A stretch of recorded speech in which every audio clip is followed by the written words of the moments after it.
in praise of idleness. A great deal of harm is being done in the modern world by belief in the virtuousness of work, and that the road to happiness and prosperity lies in the organized diminution of work. First of all, what is work? Work is of two kinds. First, altering the position of matter at or near the Earth's surface relatively to other such matter. Second, telling other people to do so. The first kind is unpleasant and ill-paid. The second is pleasant and highly paid. The second kind is capable of indefinite extension. There are not only those who give orders, but those who give advice as to what orders should be given. Usually two opposite kinds of advice are given simultaneously by two organized bodies of men. This is called politics. The skill required for this kind of work is not knowledge of the subjects as to which advice is given, but knowledge of the art of persuasive speaking and writing, i.e., of advertising. Throughout Europe, though not in America, there is a third class of men, more respected than either of the classes of workers.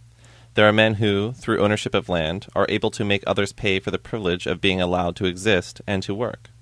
These landowners are idle, and I might therefore be expected to praise them. Unfortunately, their idleness is only rendered possible by the industry of others. Indeed, their desire for comfortable idleness is historically the source of the whole gospel of work. The last thing they have ever wished is that others should follow their example.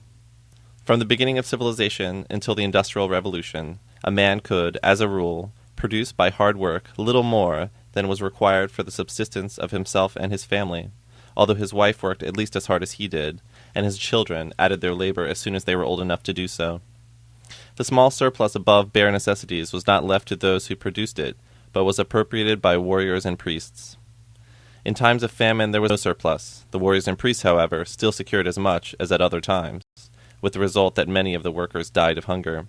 This system persisted in Russia until 1917, and still persists in the East. In England, in spite of the Industrial Revolution, it remained in full force throughout the Napoleonic Wars, and until 100 years ago, when the new class of manufacturers acquired power. In America, the system came to an end with the Revolution, except in the South, where it persisted until the Civil War. A system which lasted so long and ended so recently has naturally left a profound impress upon men's thoughts and opinions. Much that we take for granted about the desirability of work is derived from this system, and, being pre-industrial, is not adapted to the modern world. Modern technology has made it possible for leisure, within limits, to be not the prerogative of small privileged classes, but a right evenly distributed throughout the community. The morality of work is the morality of slaves, and the modern world has no need of slavery. It is obvious that, in primitive communities, peasants, left to themselves, would not have parted with the slender surplus upon which the warriors and priests subsisted, but would have either produced less or consumed more. At first, sheer force compelled them to produce and part with the surplus. Gradually, however, it was found possible to induce many of them to accept an ethic according to which it was their duty to work hard, although part of their work went to support others in idleness. By this means the amount of compulsion required was lessened, and the expenses of government were diminished. To this day, 99% of British wage earners would be genuinely shocked if it were proposed that the king should not have larger income than a working man. The concept of duty, speaking historically, has been a means used by the holders of power to induce others to live for the interest of their masters rather than for their own. Of course, the holders of power conceal this fact from themselves by managing to believe that their interests are identical with the larger interests of humanity. Sometimes this is true. Athenian slave owners, for instance, employed part of their leisure in making a permanent contribution to civilization, which would have been impossible under a just economic system. Leisure is essential to civilization, and in former times leisure for the few was only rendered possible by the labors of the many. But their labors were valuable, not because work is good, but because leisure is good. And with modern technique, it would be possible to distribute leisure justly without injuries to civilization. Modern technique has made it possible to diminish enormously the amount of labor required to secure the necessities of life for everyone. This was made obvious during the war. At that time, all the men in the armed forces, all the men and women engaged in the production of munitions, all the men and women engaged in spying, war propaganda, or government offices connected with the war were withdrawn from productive occupation. In spite of this, the general level of physical well-being among unskilled wage earners on the side of the Allies was higher than before or since. The significance of this fact was concealed by finance. Borrowing made it appear as if the future was nourishing the present. But that, of course, would have been impossible. A man cannot eat a loaf of bread that does not yet exist. The war showed conclusively that, by the scientific organization of production, it is possible to keep modern populations in fair comfort on a small part of the working capacity of the modern world. If, at the end of the war, the scientific organization which had been created in order to liberate men for fighting and munition work had been preserved, and the hours of work had been cut down to 4, all would have been well. Instead of that, the old chaos was restored. Those whose work was demanded were made to work long hours, and the rest were left to starve as unemployed. Why? Because work is a duty, and a man should not receive wages in proportion to what he has produced, but in proportion to his virtue as exemplified by his industry. This is the morality of the slave state, applied in circumstances totally unlike those in which it arose. No wonder the result has been disastrous. Let us take an illustration. Suppose that, at a given moment, a certain number of people are engaged in the manufacture of pins. They make as many pins as the world needs, working, say, 8 hours a day. Someone makes an invention by which the same number of men can make twice as many pins as before. But the world does not need twice as many pins. Pins are already so cheap that hardly any more will be bought at a lower price. In a sensible world, everybody concerned in the manufacture of pins would take to working 4 hours instead of 8, and everything else would go on as before. But in the actual world, this would be thought demoralizing. The men still work 8 hours. There are too many pins. Some employers go bankrupt, and half the men previously concerned in making pins are thrown out of work. There is, in the end, just as much leisure as on the other plan, but half the men are totally idle, while half are still overworked. In this way, it is ensured that the unavoidable leisure shall cause misery all round, instead of being a universal source of happiness. Can anything more insane be imagined? The idea that the poor should have leisure has always been shocking to the rich. In England, in the early 19th century, 15 hours was the ordinary day's work for a man. Children sometimes did as much, and very commonly did 12 hours a day. When meddlesome busybodies suggested that perhaps those hours were rather long, they were told that work kept adults from drink and children from mischief. When I was a child, shortly after urban working men had acquired the vote, certain public holidays were established by law, to the great indignation of the upper classes. I remember hearing an old duchess say, "What do the poor want with holidays? They ought to work." People nowadays are less frank, but the sentiment persists, and is the source of much of our economic confusion. Let us, for a moment, consider the ethics of work frankly, without superstition. Every human being, of necessity, consumes, in the course of his life, a certain amount of the produce of human labor. Assuming, as we may, that labor is on the whole disagreeable, it is unjust that a man should consume more than he produces. Of course he may provide services rather than commodities, like a medical man, for example, but he should provide something in return for his board and lodging. To this extent, the duty of work must be admitted, but to this extent only. I shall not dwell upon the fact that, in modern societies outside of the USSR, many people escape even this minimum of work, namely all those who inherit money and all those who marry money. I do not think the fact that these people are allowed to be idle is nearly so harmful as the fact that wage earners are expected to overwork or starve. If the ordinary wage earner worked 4 hours a day, there would be enough for everybody, and no unemployment, assuming a certain very moderate amount of sensible organization. This idea shocks the well-to-do, because they are convinced that the poor would not know how to use such leisure. In America, men often work long hours, even when they are already well off. Such men, naturally, are indignant to the idea of leisure for wage earners, except as the grim punishment of the unemployed. In fact, they dislike leisure even for their sons. Oddly enough, while they wish their sons to work so hard as to have no time to be civilized, they do not mind their wives and daughters having no work at all. The snobbish admiration of uselessness, which, in an aristocratic society, extends to both sexes, is, under plutocracy, confined to women. This, however, does not make it any more in agreement with common sense. The wise use of leisure, it may be conceded, is a product of civilization and education. A man who has worked long hours all his life will be bored if he becomes suddenly idle. But without a considerable amount of leisure, a man is cut off from many of the best things. There is no longer any reason why the bulk of the population should suffer this deprivation. Only a foolish asceticism, usually vicarious, makes us continue to insist on work in excessive quantities, now that the need no longer exists. In the new creed, which controls the government of Russia, while there is much that is very different from the traditional teaching of the West, there are some things that are quite unchanged.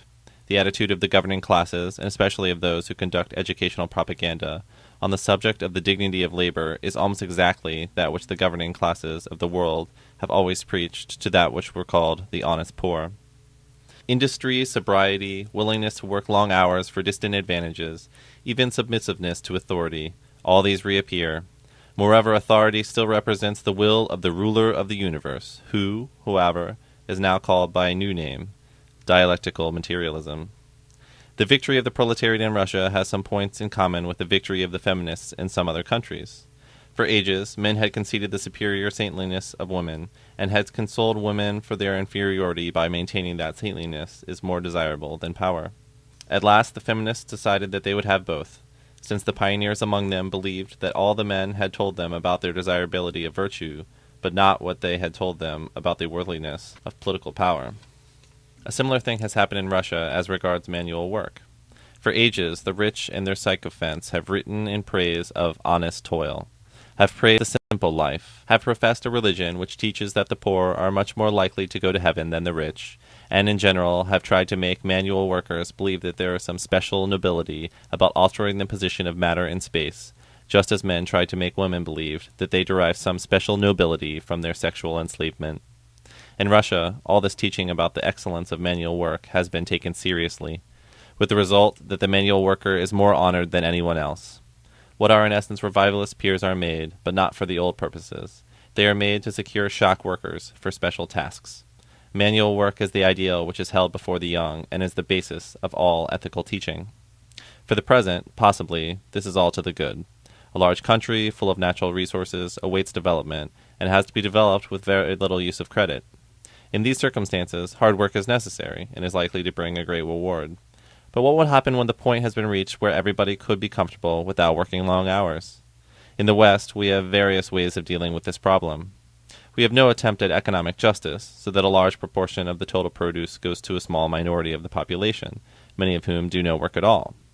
Owing to the absence of any central control over production, we produce hosts of things that are not wanted. We keep a large percentage of the working population idle because we can dispense with their labor by making the others overwork. When all these methods prove inadequate, we have a war. We cause a number of people to manufacture high explosives and a number of others to explode them, as if we were children who had just discovered fireworks. By a combination of all these devices, we manage, through difficulty, to keep alive the notion that a great deal of severe manual work must be the lot of the average man. In Russia, owing to more economic justice and central control over production, the problem will have to be differently solved. The rational solution would be, as soon as the necessities and elementary comforts can be provided for all, to reduce the hours of labor gradually, allowing a more popular vote to decide, at each stage, whether more leisure or more goods were to be preferred. But, having taught the supreme virtue of hard work, it is difficult to see how the authorities can aim at a paradise in which there will be much leisure and little work. It seems more likely that they will find continually fresh schemes by which present leisure is to be sacrificed to future productivity. I read recently of an ingenious plan put forward by Russian engineers for making the White Sea and the northern coast of Siberia warm by putting a dam across the Kara Sea. An admirable project, but liable to postpone proletarian comfort for a generation, while the nobility of toil is being displayed amid the ice fields and snowstorms of the Arctic Ocean. This sort of thing, if it happens, will be the result of regarding the virtue of hard work as an end in itself, rather than as a means to a state of affairs in which it is no longer needed. The fact is that moving matter about, while a certain amount of it is necessary to existence, is emphatically not one of the ends of human life. If it were, we should have to consider every navy superior to Shakespeare. We have been misled in this matter by two causes. One is the necessity of keeping the poor contented, which has led the rich, for thousands of years, to preach the dignity of labor, while taking care themselves to remain undignified in this respect. The other is the new pleasure in mechanism, which makes delight in the astonishingly clever changes that we can produce on the earth's surface. Neither of these motives makes any great appeal to the actual worker. If you ask him what he thinks is the best part of his life, he is not likely to say, "I enjoy manual work because it makes me feel that I am fulfilling man's noblest task, and because I like to think how much man can transform his planet. It is true that my body demands periods of rest, which I have to fill in as best I may, but I am never so happy as when the morning comes and I can return to the toil from which my contentment springs." I have never heard working men say this sort of thing. They consider work, as it should be considered, a necessary means to a livelihood, and it is from their leisure hours that they derive whatever happiness they may enjoy. It will be said that, while a little leisure is pleasant, men would not know how to fill their days if they had only 4 hours of work out of the 24. Insofar as this is true in the modern world, it is a condemnation of our civilization. It would not have been true at an earlier period. There was formerly a capacity for lightheartedness in play, which has been to some extent inhibited by the cult of efficiency. The modern man thinks that everything ought to be done for the sake of something else, and never for its own sake. Serious-minded persons, for example, are continually condemning the habit of going to the cinema, and telling us that it leads the young into crime. But all the work that goes into producing a cinema is respectable, because it is work, and because it brings a money profit. The notion that the desirable activities are those that bring a profit has made everything topsy-turvy. The butcher who provides you with meat and the baker who provides you with bread are praiseworthy because they are making money. But when you enjoy the food they have provided, you are merely frivolous, unless you eat only to get strength for your work. Broadly speaking, it is held that getting money is good and spending money is bad. Seeing that they are two sides of one transaction, this is absurd. One might as well maintain that keys are good, but keyholes are bad. Whatever merit there may be in the production of goods must be entirely derivative from the advantage to be obtained by consuming them. The individual, in our society, works for profit, but the social purpose of his work lies in the consumption of what he produces. It is this divorce between the individual and the social purpose of production that makes it so difficult for men to think clearly in a world in which profit-making is the incentive to industry. We think too much of production and too little of consumption. One result is that we attach too little importance to enjoyment and simple happiness, and that we do not judge production by the pleasure that it gives to the consumer.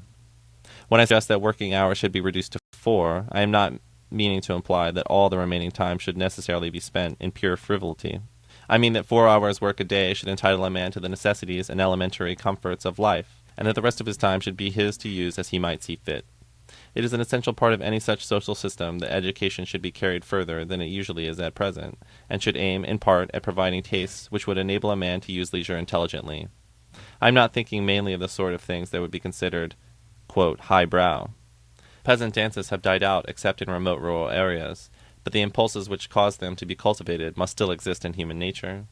The pleasures of urban populations have become mainly passive, seeing cinemas, watching football matches, listening to the radio, and so on. This results from the fact that their active energies are fully taken up with work.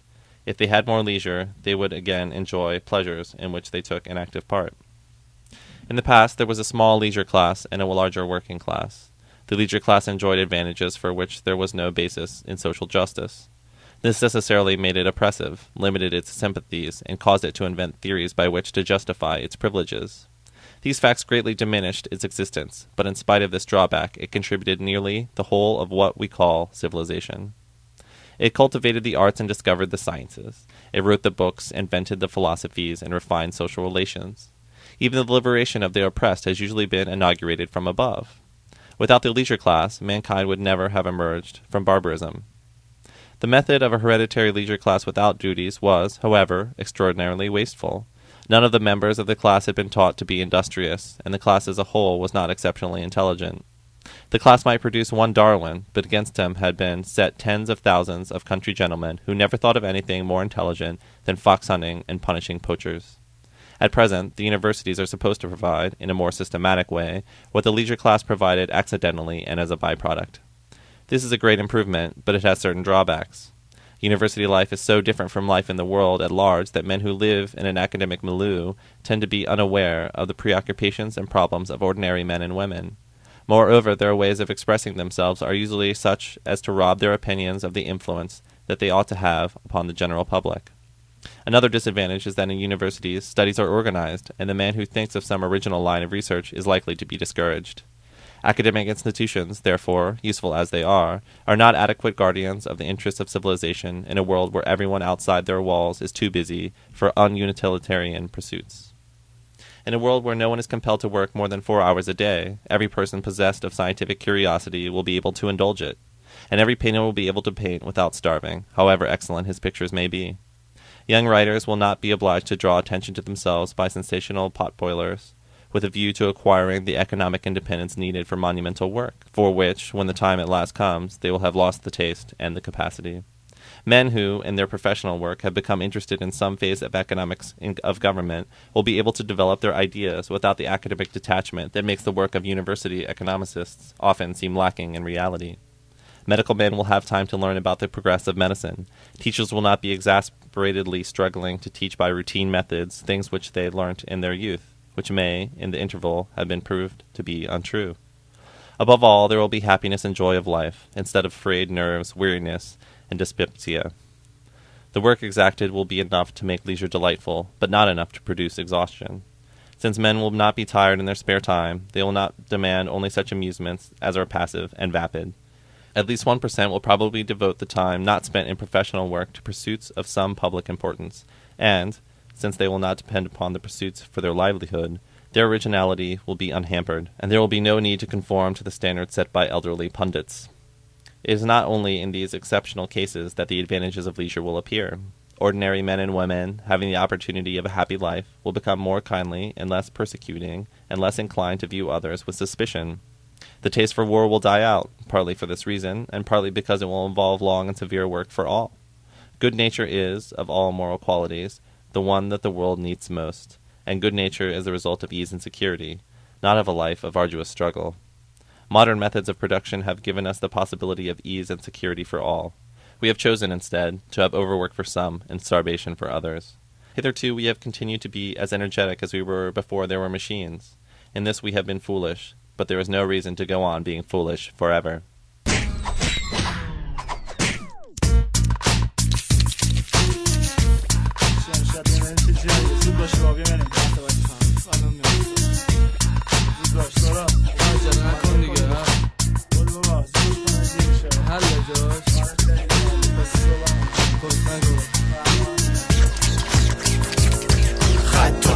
کوکائین و اکستسی نره امشب تو حس کسی تا بتونین همتون مثل سیجل و ویلسون و ام جی چت بشین. باز منفی نده اینجا رسمی، بازم بردار اصلی اگه چتی پرید بریم فضا. 5 سال گذشت و من 20 سالم شده، ولی اینجا منو کسی نیست دادم کنه. خیلی ملو زندگیم پیش میره جلو، چون یک شب آدم نمیشه هیچکی که یهو ماها همگی با هم عشق و حال میکنیم و همه چی دارن. تا 7 صبح مستم از اینجا همه بیدارن، من یه نمه بیکارم. بیا دخترک فندک بذار دم سیگارم. دعوتی مهمونی توی فرشته امشب، رو تابلوی جاده نوشته شمشک. مهمونی شهر دو در میریم خارج از شهر، خراب وقتی میشیم وارد از در. خونه گوشتا به روی گوشا گوش باره، دختر خیسی گوشتا روی گوشاش دوست داره. سیجل اومده باید توی مود خوب باشه، دافی که میزنم باید موی کونش بور باشه. میبینی میری مال تو شب، سرم شلوغه وقت دارم واسه تو یک شب. میخوایم بریم دوتایی با تو به شمشک، یه جایی که ملت تا 4 صبح تشنه. میدونی الان ویری تو چه فکریه، تو این که هیکل تو چه خوب و سکسیه. بشینیم تو ماشین من و تو، پارو گاز دند 1 دند 2. خطای کوکائین و اکستسی نره امشب تو حس کسی تا بتونین همتون مثل سیجل و ویلسون و ام جی چت بشین. باز منفی نده اینجا رسمی، بازم بردار اصلی اگه چتی پرید بریم فضا. من همیشه دختری با موی مش میخوام، ولی یه گوشه دافی موی مشکی داشت. نگاه میکرد این یه آهوی چش سیاه، منم اونو نگاه کردم توی چش سیاه. رفتم طرفش گفت دنبالم کن، رفتم دنبالش گفتم بگی شمارم رو. گفت زنگ بزنم صبح بیای دنبالم تو، نه چون قراره که بیدارشی کنارم صبح. نرقصیده میخواد پیشم بشینه دوباره، شاید این بار از سیجل بگیره شماره. میخواد با من مست پس بشه، پس از قصد دست بشه. میزنم میگم اصلا رست بشه، دافی بدون فقط تو رو میخوام بین اون همه. حالا که انقدر فاصله بینمون کم، شب یکم پیشتم نپرس تا صبح کجا، نشی منتظرم فردا بارو تو شام. همه میدونن که من کوکولی دارم، به همه در و دافه اینجا من کوکولی دادم، چون که این جک و جنده ها کوکولی بازن. بزن بریم تو اتاق ببین چه دودولی دارم. آره کوچولو با ام جی خلاف سنگینه، کی میگه هکی میزنه مواد غمگینه. رو میکشیم بالا ما با دماغا، حالا میپریم بالا پایین مثل کلاغا ماها. هستم مست و نشه نفهمیدم دافی که زدم 68 به هر حال تا زدم دوخی به سیخ. شانس تخمیه من کمیته دنبالم کرده حالا پلیس عقده‌ای، ویری داره میگازه با رونیز نقره‌ای، ولی ما که نداریم هیچ کاری بهشون.